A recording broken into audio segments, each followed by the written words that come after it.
Well, hello everyone. This will be the second update. We're 2 weeks into this Isabody challenge now, and to be honest with you, I had a setback this week. I went to try some exercises, and I went too fast. Whoever invented lunge squats with dumbbells, I hate you. Anyway, I really hurt my legs. It was a little too much for me too quickly, so I really had to sit out 3 or 4 days. This is Monday, Labor Day, and I'm out for my first 4-mile jog walk in a week. So since the exercise wasn't stellar this week, let's take a look at some nutrition.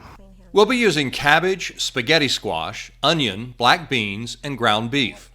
First, cut the cabbage into discs about 1 inch thick and place the rounds on a cookie sheet. Lather both sides with a generous amount of olive oil and quality salt.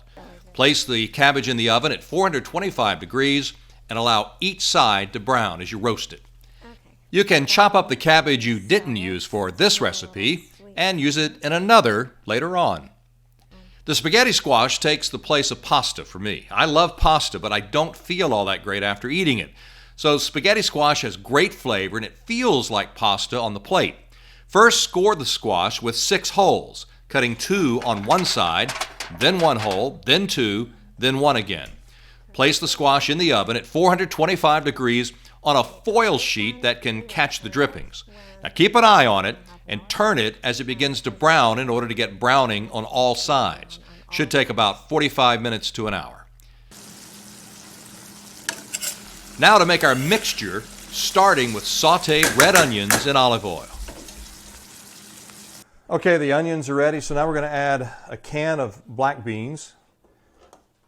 And earlier we browned ground meat, and Kathy has gone to get that. So get all those black beans. I like black beans a lot. It's a good source of protein for me. And again, people like different amounts of meat. We're going to just put in a little bit and maybe use some as a garnish a little bit later. But just, is that good, or 2 spoonfuls? Or I don't need a lot, but it's nice to add to the taste of it. And then once the spaghetti squash is finished, we'll prepare the spaghetti squash, pour the cabbage on there, and then a little of this over the top. Should look great. Well, the cabbage and spaghetti squash are ready. Now, set the cabbage aside because the squash does need a little attention. First, open it up and scoop out the seeds, and be sure to pay really close attention because those seeds tend to hide deep inside the squash. And once you get all the seeds out of there, fork out the squash. All right, we're ready to plate and taste. First of all, we had a nice avocado ready to go, so we're going to add that to the side dish. And as you can see, the spaghetti squash, it kind of looks like spaghetti. That's the name. So again, it has really kind of, it's not long and stringy like, or it's not long, but it has the same kind of texture. So you get a little plate of that, and then we're going to add this roasted cabbage on top, and then top it off. Ow. Grabbing the bottom of it, and then just kind of pour some of this over the top. 1 spoon?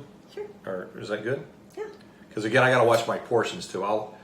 Doesn't do you any good to eat a nice healthy meal if you overeat. So let's cut into this and see what we got here. Sample. Yeah, I got to make sure I get a little bit of everything in there. We've never eaten it with cabbage before. This is something new, the roasted cabbage. Oh, that is delicious. And the smell. It smells good. Mmm. And the avocado's going to make it. This is top notch here. One of the things I really love about this recipe, it makes a lot of servings, and that really cuts down on the per meal cost. Okay, here's a bonus healthy recipe for you made using the leftover cabbage from the first recipe. So easy. Eddie and I cooked a turkey back in March, and look here, we froze it into little packages, and then we saved the broth in 2-cup containers. So today, nice and cold outside, and he's out shopping. So while he was gone, I put the broth in the pot, and we had our leftover cabbage. I put this with a half an onion in a skillet, sauteed it with some olive oil and salt, and then took 8 little bitty potatoes, cut them into fourths, dropped them into the boiling broth, let them cook until they were tender, and I cut up 2 really big carrots and ran them through my processor, super duper easy, and let them cook down in a skillet with some olive oil in their own juices with salt, with good yummy salt, actually, this kind. And anyway, it kind of caramelizes the carrots and makes them a bit tastier. And then I just combined it all for, boom, soup that took about 30 minutes. Okay, while it wasn't a great week, there is some good news. According to the not so perfect scale I use, I'm down 3 to 4 pounds since we started just 2 weeks ago. So off to a good start. We're excited about it. By the way, Norman's own Point of Grace on the headphones for this 4-mile walk. See you next update.